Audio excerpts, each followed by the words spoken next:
आनंद उत्सव अनहद की धारा, आनंद उत्सव अनहद की धारा। गुरु गोरखनाथ जी की मुख्य देशना क्या है, बताने की कृपा करें। पहले गुरु गोरखनाथ के बारे में संक्षिप्त में जान लेते हैं। गुरु गोरखनाथ के जन्म स्थान और उनके काल के बारे में काफ़ी विवाद है, लेकिन फिर भी अधिकतर विद्वान जिस बात पर सहमत हैं उसके आधार पर कहना चाहूँगा कि गुरु गोरखनाथ 11वीं सदी में हुए और नेपाल के गोरखा गांव में उनका जन्म हुआ। यद्यपि इतने ज़्यादा वे लोकप्रिय हैं कि करीब करीब भारत का हर इलाका, हर क्षेत्र कहता है कि गुरु गोरखनाथ यहाँ पैदा हुए। गुजरात के लोग कहते हैं वहाँ पैदा हुए, पंजाब के लोग कहते हैं वहाँ पैदा हुए।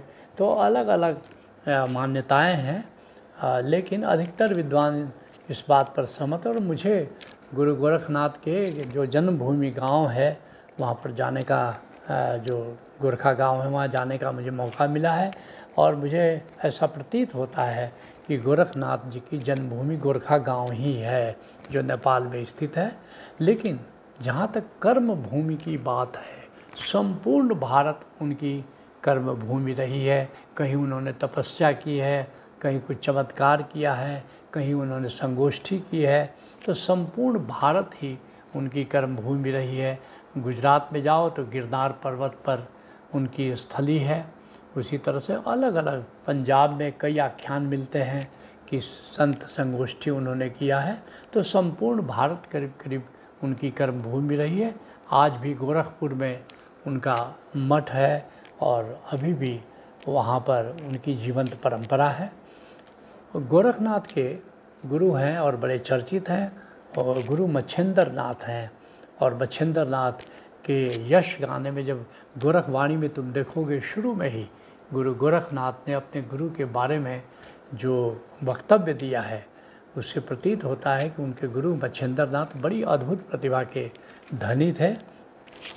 गुरु गोरखनाथ पर बोलते हुए ओशो ने एक बड़ी अद्भुत बात कही है कि सुमित्रानंद पंत ने पूछा है उनसे कि भारत के जो आध्यात्मिक आकाश में जो 10 जो मुख्य नक्षत्र हैं, जो जाज्वल्यमान सितारे हैं, तो उसके आप नाम बताएं।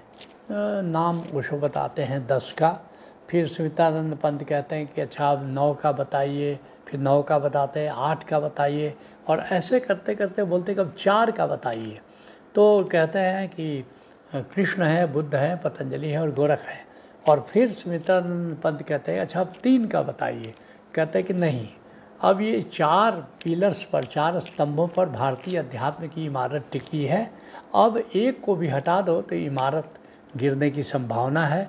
अब इसमें से कम नहीं किया जा सकता। लेकिन एक बात ओशो ने वहाँ स्पष्ट नहीं किया। वैसे भी ओशो एक बात कहते हैं कि मैं पूरा मानचित्र अपने किसी एक प्रवचन में नहीं देता। फिर मैंने इस पर मनन किया कि आखिर ऐसा क्या है कि जिसमें अब कमी नहीं की जा सकती।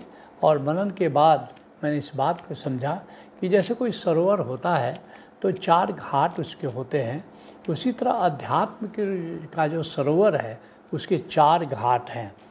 वो क्या है? ध्यान का घाट है, साक्षी का घाट है, समाधि का घाट है और सुमिरन का घाट है। ध्यान के घाट के जो प्रवर्तक हैं वो गौतम बुद्ध हैं। साक्षी के घाट के जो प्रवर्तक हैं वो है कृष्ण हैं। समाधि के घाट के जो प्रवर्तक हैं वो पतंजलि हैं। और सुमिरन के घाट के जो प्रवर्तक हैं गुरु गोरखनाथ हैं। इसलिए ओशो गुरु गोरखनाथ को 4 मुख्य घाटों में एक घाट का प्रवर्तक रूप में देखते हैं। इसलिए आप तुम समझ सकते हो कि सुमिरन की जो परंपरा है उसके जो आदि गुरु कह सकते हो गुरु गोरखनाथ हैं। और उनको ऐसा भी कह सकते हो कि जैसे कई ने तीर्थ बनाए हैं उसको तीर्थंकर कहते हैं। गोरखनाथ सुमिरन के घाट के तीर्थंकर हैं। और चूँकि वहीं से सुमिरन की परंपरा चली, और संत मत या गुरुमत चूँकि सुमिरन की परंपरा है, इसलिए संत मत के प्रवर्तक का नाम अगर कोई मुझसे पूछे तो मैं कहूँगा कि संत मत का प्रवर्तक गुरु गोरखनाथ हैं। अब तुम पूछते हो कि गुरु गोरखनाथ की मुख्य देशना क्या है। यही सवाल किसी ने ओशो से पूछा है कि उनकी मुख्य देशना क्या है, और ओशो ने कहा है कि गोरखनाथ की मुख्य देशना है हंसिबा खेलिबा धरिबा ध्यानम अहनिशि कथिबा ब्रह्म ज्ञानम। कहते हैं इसका अर्थ है हंसते खेलते ध्यान करो और सदा ब्रह्म के सुमिरन में रहो। और ओशो प्रकारांतर से कहते हैं कि यही मेरी भी मुख्य देशना है। अब समझ सकते हो कि गोरखनाथ की इस देशना को ओशो कहते हैं मुख्य देशना है, और सच कहो तो सारे संतों की यही मुख्य देशना है कि अध्यात्म को सीरियस मत बना लो, अध्यात्म को गंभीर कृत्य मत बना लो। हंसिबा खेलिबा धरिबा ध्यानम, हंसो खेलो उत्सव में रहो, लेकिन ध्यान के माध्यम से आत्मज्ञान को प्राप्त करो। तो पहली बात क्या करना है कि हमको ध्यान करना है। क्यों ध्यान करना है?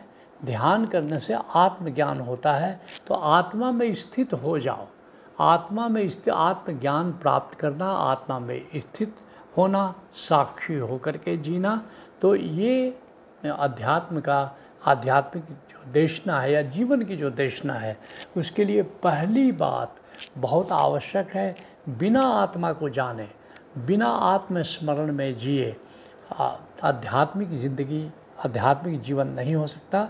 और फिर क्या करना है? अहनिश कथिबा ब्रह्म ज्ञान, और फिर सदा ब्रह्म की याद में जीना है, ब्रह्म के सुमिरन में जीना है।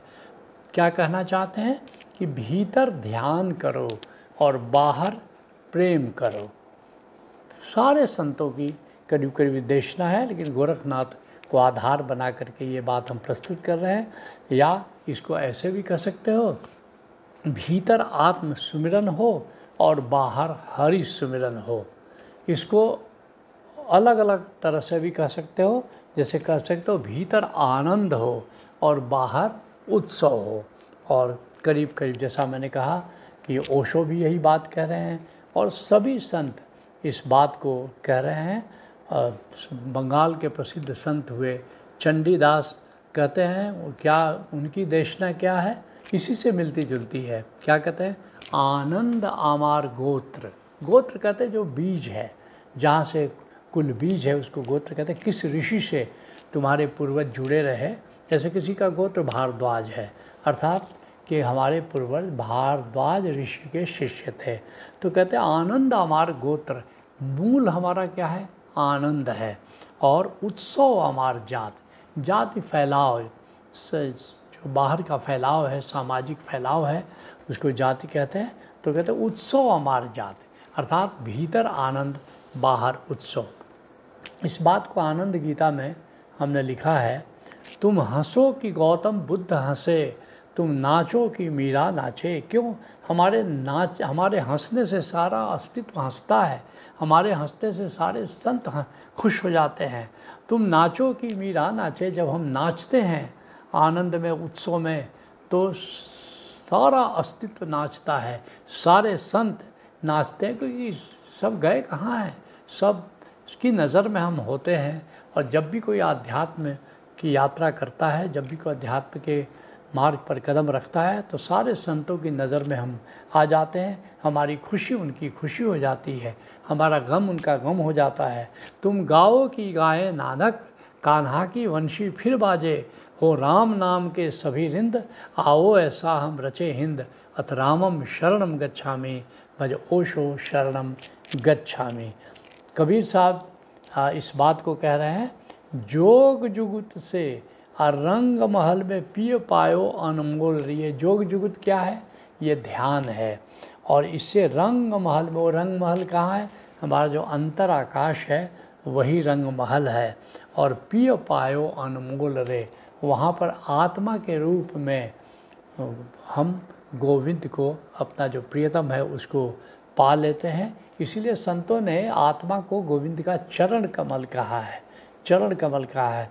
तो वही कहते हैं कि जोग जुगत से रंग महल में पिय पायो अनमोल रे, और कहे कबीर आनंद भयो है। और यही एकमात्र विधि है जिससे हम आनंद को प्राप्त करते हैं। और बाजत अनहद ढोल रे, कहते रात दिन अनाहत नाद का ढोल बज रहा है, पहले उसको सुनो, उसके माध्यम से फिर नूर तक जाओ, फिर नाद और नूर के बाद उस अंतराकाश से जुड़ो और नाद और नूर और अंतराकाश का जो संगम है उसको शब्द कहते हैं। और इसी बात को कबीर साहब कहते हैं, साधो शब्द साधना कीजिए।